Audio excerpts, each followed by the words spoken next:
Next sound we're going to look at is a tone. So basic idea, it's on the edge of the drum and you're using the full length of your fingers.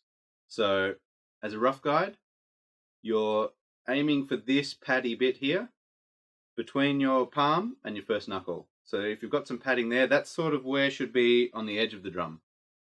And the idea is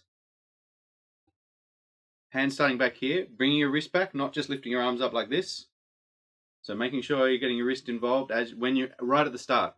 We'll give you a good practice for later.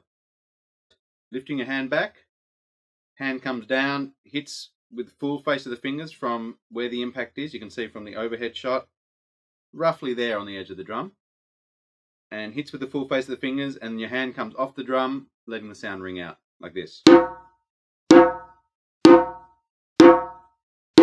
that's a tone. So when you're singing the rhythms, tones generally will be something like ding or ting. So remember, for the bass we had gung, tone would be ding. It changes a bit, but you get the idea. So if I'm going ding ding, like that, 2 tones. So remember, if you're practicing it and you're being really careful of your technique, 3 main points to think about. 1 is making sure your hand comes back here. So when you're practicing slowly, notice my wrist is bent back. So my wrist isn't locked. Wrist is moving the whole time. So wrist is back. Arms aren't. You can lift your arms up high if you want, but you don't have to for now. The higher you lift your arms, the more power you get. So wrist back as you come down, making sure you're hitting with the full surface of your fingers, not having too far forward. If it's too far forward, you'll get this sort of sound. So if you're hearing a sort of a muted sort of paddy sound, probably means your fingers are a little bit too far forward. You're probably hitting with this part of your fingers. The other side, other way you don't want to do is if your wrist is too far back and your fingers are too tight, you can still get a good sound, but you're really only hitting it with this bit of your hand and it won't be as full a sound. So the difference is this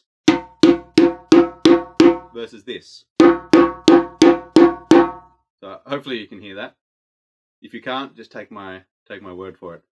So you want to make sure all of your fingers from where the edge of the drum to where they finish is all touching the drum at once.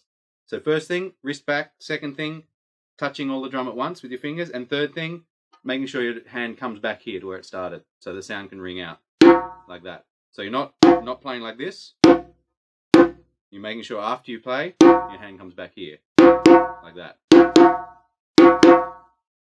And that's tones.